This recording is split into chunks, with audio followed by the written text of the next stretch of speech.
ମୁଁ ପିଏନ୍ କଲେଜରେ ଖୋର୍ଦ୍ଧାରେ ଗ୍ରାଜୁଏସନ୍ କରୁଥାଏ।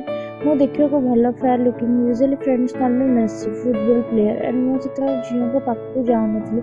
ଝିଅଙ୍କ ବିଷୟରେ ମୋର ଧାରଣା ନଥିଲା। ସବୁଠାରୁ ମଜା କଥା ହେଲା, ଥରେ କଲେଜ ପାଖରେ ଥିବା ଗୋଟେ ସ୍ନାକ୍ ଷ୍ଟୋରକୁ ଗଲି ଏବଂ ସେ ଷ୍ଟୋର ଉପରେ କେସ୍ ଉପରେ ଗୋଟେ ଷ୍ଟେ ଫ୍ରିର ପ୍ୟାକେଟ୍ ରଖାହେଇଥିଲା। ଆଉ ମୁଁ ତାକୁ ପଚାରିଲି, ଭାଇନା ଏ କେକ୍ଟା କେତେ ଟଙ୍କା? ସେ ହସିଲା ଆଉ କହିଲା, ଏଇଟା କେକ୍ ନୁହଁ। ତାପରେ ମୁଁ ରୁମ୍କୁ ଆଣି ଇଣ୍ଟରନେଟ୍ରେ ସର୍ଚ୍ଚ କଲି ଆଉ ସେଦିନ ଠାରୁ ମୋ ବିପି ଦେଖା ଆରମ୍ଭ ହୋଇଗଲା। ଆଉ ସାଙ୍ଗରେ ମାଷ୍ଟରବେଟ୍ କରିବା ପାଇଁ ମଧ୍ୟ ଆରମ୍ଭ କରିଦେଲି। ମୋ ଫାଇନାଲ ଇୟର ଯେତେବେଳେ ହେଲା ବେଳକୁ ମୋର ଗୋଟେ ଜୁନିୟର ଆସି କହିଲା ତା ବ୍ୟାଚ୍ରେ ଗୋଟେ ଝିଅ ମୋତେ ବହୁତ ଲାଇକ୍ କରୁଛି, ଦେଖା କରିବା ପାଇଁ ଚାହୁଁଛି। ଇନିସିଆଲି ମୋତେ ଏଥିରେ ଇଣ୍ଟରେଷ୍ଟ ନଥିଲା। ମୁଁ ଖାଲି ଘେଇବି ବୋଲି ହଉଥିଲି, ଲଭ୍ କରିବା ପାଇଁ ଇଚ୍ଛା ହେଉନଥିଲା। ବଟ୍ ସେ ଝିଅ ମୋତେ ରୁମ୍ ଫ୍ରଣ୍ଟରେ ଛିଡ଼ା ହେଉଥିଲା ଆଉ ଥରେ ମୋତେ କଲେଜରେ ଯଦି ଫ୍ରେଣ୍ଡସିପ୍ର ପ୍ରପୋଜାଲ୍ ଦେଲା ଆଉ ମୁଁ କହିଲି ଠିକ୍ ଅଛି। ସେଠୁ ସିଏ କେଉଁଠୁ ମୋ ନମ୍ବର ନେଇ କଲ୍ କଲା। ଆରମ୍ଭରୁ ଆମେ ବହୁତ କମ୍ କଥା ହେଉଥିଲେ, ଏତିକି କଥା ହେଇକି ଆମେ ଟାଇମ୍ ପଳେଇଲା ଏବଂ ମୋ କଲେଜ ସରିଗଲା। ଏମିତିରେ ଆମ କଣ୍ଟାକ୍ଟ ଧୀରେ ଧୀରେ କମିଗଲା ଆଉ ମୁଁ ଭୁବନେଶ୍ୱର ପଳେଇ ଆସିଲି ହାୟର ଷ୍ଟଡ଼ିଜ୍ ପାଇଁ। ଗୋଟେ ଇୟର ପରେ ବି ଆସିଲା ଭୁବନେଶ୍ୱରକୁ ଏବଂ ଆସିବା ଆଗରୁ ଗୋଟେ ମନ୍ଥ ଆଗରୁ ମୋ ସାଙ୍ଗରେ ପୂର୍ବ ଭଳି ଫୋନ୍ରେ କଥା ହେଉଥିଲା। ସରି ଫ୍ରେଣ୍ଡସ୍, ମୁଁ ତା କଥା ଆପଣଙ୍କୁ ତ କିଛି କହିଲିନି। ତା ନାଁ ହେଉଛି ଦ୍ରକ୍ଷ୍ୟା। ଦେଖିବାକୁ ବହୁତ ସୁନ୍ଦର, ବେଶୀ ଗୋରା ନହେଲେ ବି କଳା କହିପାରିବିନି। ହାଇଟ୍ 5 ଫୁଟ 8 ଇଞ୍ଚ, ଡେଙ୍ଗା ଝିଅଟେ, ଗୋଡ଼ର ସାଇଜ୍ 34 ଏବଂ ଅଣ୍ଟା 30। ଆଉ ଦେଖିବା ଜିନିଷ ହେଲେ ତା ଗାଣ୍ଡି। ସର୍ଟଟା ଯଦି ଉଠେଇଦେବ ତାହେଲେ ଖାଲି ଲେଗିନ୍ସରେ ଆପଣ ତା ଗାଣ୍ଡି ଦେଖିବେ, ପାଗଳ ହେଇଯିବେ। ଏଇ ଦେଖନ୍ତୁ ମୋ ବାଣ୍ଡ ଉଠିଗଲାଣି ସେ ସିନ୍ ଭାବିକି। ସେ ଯେତେବେଳେ ଫାର୍ଷ୍ଟ ଟାଇମ୍ ହଷ୍ଟେଲକୁ ଆସିଲା ସେ ସିଙ୍ଗଲ ରୁମ୍ରେ ରହୁଥିଲା ଏବଂ ମୋତେ କଲ୍ କଲା ଆଉ କହିଲା କଥା ହେବା। ଆମେ ଫୋନ୍ରେ କଥା ହେଲୁ ଆଉ ପୁରା ରାତି ମୁଁ ତା ସାଙ୍ଗରେ କଥା ହେଲି। ତା ପରଦିନ ବି ସେମିତି 3 ଦିନ ପୁରା କଥା ହେଲା ପରେ ସଣ୍ଡେ ବୁଲିଯିବା ପାଇଁ ପ୍ରୋଗ୍ରାମ୍ ହେଲା।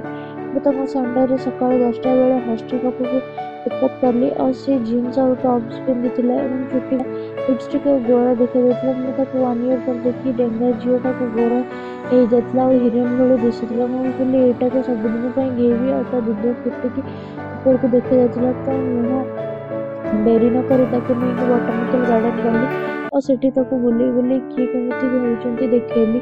ଆପଣ ଯଦି ବଟାନିକାଲ ଗାର୍ଡେନ ବିଷୟରେ ଜାଣିଥିବେ ତାହେଲେ ଭାବନ୍ତୁ ତାକୁ ମୁଁ କ'ଣ ଦେଖେଇଲି। ଛାଡ଼, ମୁଁ କହିଦେଉଛି।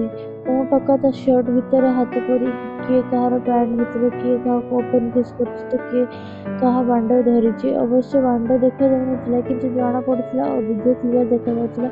ତାପରେ ତାକୁ ନେଇ ଗୋଟେ ଗଛ ମୂଳ ଗାଡ଼ି ଡବଲ ଷ୍ଟାଣ୍ଡ ମାରି ଗାଡ଼ି ଉପରେ ବସେଇଲି ଆଉ ମୁଁ ତଳେ ଠିଆ ହେଲି। କିଛି ସମୟ କଥା ହେଲା ପରେ ମୁଁ ତା ଓଠକୁ ଦେଖିଲି ଆଉ ସମ୍ଭାଳି ନପାରି ମୁଁ ତାକୁ ଜବରଦସ୍ତି ଗୋଟେ କିସ୍ ଦେଇଦେଲି। ସେ ମୋତେ ଦେଖିଲା ଏବଂ ଆମେ ସାଥି ହେଇ ପଳେଇ ଆସିଲୁ। ତାପରଦିନ ରାତିରେ କଲ୍ କଲା, ମୁଁ ତାକୁ ପ୍ରପୋଜ କଲି ଆଉ ସେ ରାଜି ବି ହେଲା। କିଛି ଦିନ ଆମେ ଏମିତି ବୟଫ୍ରେଣ୍ଡ ହିସାବରେ କଥା ହେଲା ପରେ ଥରେ ରାତିରେ ସେକ୍ସ ବିଷୟରେ କଥା ହେଲା। ଦୀକ୍ଷା ହ୍ୟାଲୋ। ଆଚ୍ଛା, ଗୁଡ୍ ନାଇଟ୍। ଶୋଇପଡ଼ିବ ନା? ନିଦ ଲାଗୁନି? କ'ଣ କରିବା? କ'ଣ କରିବ? ଆସୁଛି। ସେ କହିଲା, ଆସିକି କ'ଣ କରିବ? କାଶ୍ ସତରେ ଯାଇପାରନ୍ତି। ଆସୁନ। ଖାଲି ସେମିତି ଡାକୁଛୁ? ନା ନା, ସତରେ ଡାକୁଛି, ଆସୁନ। ସେ କହିଲା କି ସତରେ କହୁଛୁ ଯଦି ସଣ୍ଡେ ମୋ ରୁମ୍କୁ ଆସିବ। ବଟ୍ ରାତିରେ ନୁହେଁ। ଓକେ, ଦିନରେ ଆସିବ। ସଣ୍ଡେ ଦିନ ମୋ ସାଙ୍ଗମାନଙ୍କୁ ରୁମ୍କୁ ବାହାର କରିଦେବା ପାଇଁ କହିଲି ଆଉ 11:30 ବେଳକୁ ତାଙ୍କୁ ନେଇକି ଆସିଲି ରୁମ୍କୁ ଏବଂ କବାଟ ବନ୍ଦ କଲି ଆଉ କବାଟ ପାଖରେ ତାକୁ କିସ୍ କରିବାକୁ ଲାଗିଲି। ଫାର୍ଷ୍ଟ ତା ବେକକୁ ଧରି ତା ଓଠକୁ ଚୁଷିଲି, ଜିଭର ଖାଲି ସେଇ କବାଟ ପାଖରେ ଠିଆ ହୋଇ ଧୀରେ ଧୀରେ ତାକୁ କିସ୍ କରି ବେଡ୍କୁ ଆଣିଲି ଆଉ ବେଡ୍ ଉପରେ ତାକୁ ପକେଇ ଦେଇ ମୁଁ ଶୋଇ ତା କାନକୁ ଧୀରେ ଧୀରେ କାମୁଡ଼ିଲି। ସେ ଟାଇମ୍ରେ ମୋର ଟିକେ ଟିକେ ଦାଢ଼ି ହେଇଥିଲା ଆଉ ଟିକେ ଟିକେ ଦାଢ଼ି ବେଳକୁ ମୁଣ୍ଡରେ ଲାଗି ହେଲା ବେଳକୁ ମୁଣ୍ଡକୁ କାମୁଡ଼ି ଦେଲା ଏବଂ ଆଉ ମୋତେ ଟାଇଟ୍ କରିକି ଧରିକି ମୋ ଦେହ ଗରମ ହେଇଗଲା ଆଉ ଦେହ ଖାଲି କରୁଥିଲା ଏବଂ ମୁଁ କ'ଣ ଗୋରାକୁ ପୁଣି ନାଲି ପଡ଼ିଯାଇଥିଲି ଆଉ ଦୁହିଁଙ୍କ ନିଶ୍ୱାସ ଦେଖିଲା ବେଳକୁ ପୁରା ବେକାର ମୁହଁ ଦେଖାଯାଉଥିଲା ଏବଂ ସେ ଖାଲି ଲେଗିନ୍ସ ଆଉ ବ୍ରାରେ ମୋ ସାମ୍ନାରେ ଥିଲା ବଟ୍ ନରମ ଦେଖି ହେଇଯାଉଥିଲା। ତା ପିଠି, ମୋ ପେଟ, ବଡ଼ ଧରରେ ଜିଭ ଏବଂ ଦାଢ଼ିକୁ ଧୀରେ ଧୀରେ ଘଷିଲି ଏବଂ ଖାଲି ଛାତିଟା ଉପରକୁ ଖସୁଥିଲା ଏବଂ ବେଳକୁ ମୁଁ ତା ବାଣ୍ଡ ଉଠି ଯାଇଛି ଏବଂ ମୁଁ ତାକୁ କହିଲି, ଆଜି ମୁଁ ସର୍ଟ ଖୋଲିଦେଲି ଆଉ ସେ ଉପରେ ଶୋଇକି କିସ୍ କଲି ଆଉ ତା ଦିହକୁ ବ୍ରା ଉପରେ ଚିପିବାକୁ ଲାଗିଲି। ତାକୁ ବହୁତ ଭଲ ଲାଗିଲା ଆଉ ବ୍ରା ଖୋଲିବା ପାଇଁ ରାଜି ହେଇଗଲା। ଆଉ ସେକ୍ସ କରିବା ପ୍ଲାନିଂ ନଥିଲା ବଟ୍ ସେ ଏତେ ଉତ୍ତେଜିତ ହେଇଯାଇଥିଲା ସେତେବେଳକୁ ଯେ ମୋ ପେଟରେ ଖାଲି ହାତ ବୁଲଉଥିଲା। ମୁଁ ବ୍ରା ଖୋଲିଲି କ'ଣ ଜୀବନରେ ପ୍ରଥମ ଥର ପାଇଁ ଦୁଧ ଦେଖିଲି। କେତେ ନରମ ଝିଅର ପ୍ରଥମ ପୁରା ଦେଖି ଚିପି ହେଉନଥିବା ଦୁଧ ବାହାରିଥିବ। ସେ ଜଣାପଡ଼ୁଥିବା ବହୁତ ନରମ ଆଉ ତା'ର ଖଇରିଆ କଳାର ଗୋଟେ ବଡ଼ ରାଉଣ୍ଡ ଦୁଧ ଆଗରେ ଭୁଣ୍ଡି ନାହିଁ। ଭୁଣ୍ଡିଟା ଜଣାପଡ଼ୁନି ଏବଂ ପୁରା କଷି ମାଲ ପରି।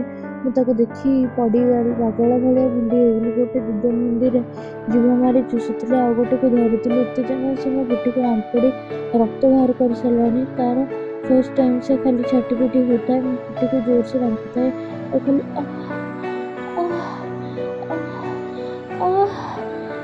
ଏବେ ଦୁଇଟା ଦୁଧକୁ ଭୁଣ୍ଡି ବାହାରି ସାରିଲା ପରେ ଦେଖିଲା ଏବଂ ଖୁସି ହେଇଗଲା। ତାପରେ ମୁଁ ତାକୁ କିସ୍ କଲି ଆଉ ଲେଗିନ୍ସକୁ ଖୋଲି ଏବେ ସେ ଖାଲି ପାଣ୍ଠିରେ ତା ପାଦକୁ ଜଙ୍ଘ ଯାଏ ଚାଟିଲି। ଯେମିତି ତା ଜଙ୍ଘ ପାଖରେ ମୁହଁ ଲାଗିଲି ସେ ଉତ୍ତେଜନାରେ ଚମକି ପଡ଼ିଲା ଆଉ ତା ନିଶ୍ୱାସ ବଢ଼ି ଚାଲିଲା। ମୁଁ ଧୀରେ ଧୀରେ ତାକୁ ଜଙ୍ଘରେ କାମୁଡ଼ି ଦେଇ ଆସିଲା ବେଳକୁ ମୋ ସାଙ୍ଗରେ ରାଜି ହୋଇଗଲା ଏବଂ ଘେଇଁ ଦେବା ପାଇଁ। ଏବେ ମୁଁ ତା ଚୁଡ଼ି ଖୋଲି ଏବଂ ତା ବିଆ ଛୋଟ ଛୋଟ ବାଳ, ପୁଣି କଳାରେ ନାଲି ବିଆ। ମୁଁ ଧୀରେ ଧୀରେ ତା ବିଆରେ ହାତ ମାରିଲି ଏବଂ ଧଳା ଧଳା ଏମିତି ହଲେଇଲି ବାହାରେ ତା'ଠୁ ଟିକେ ପତଳା ତା ବିଆ ମୁଣ୍ଡରେ ଲାଗିଛି ଆଉ ଚଡ଼ିରେ ବି ଲାଗିଥିଲା। ମୁଁ ଧୀରେ ଧୀରେ ମୋ ମୁହଁ ସେଠି ଲଗେଇ ଚାଟିଦେଲି। ମୋ ଜିଭରେ ତା ବିଆର ଦାଢ଼ିର ଚାରିପଟେ ଲାଗିଗଲା ଏବଂ ପାଗଳା ଭଳିଆ ଛାଟିପିଟି ହେଲା। ମୁଁ ମୁହଁକୁ ମାଡ଼ି ଦେଲା ବେଳକୁ ତା ଦେହ ଖାଲି ଥରିବାକୁ ଲାଗିଲା।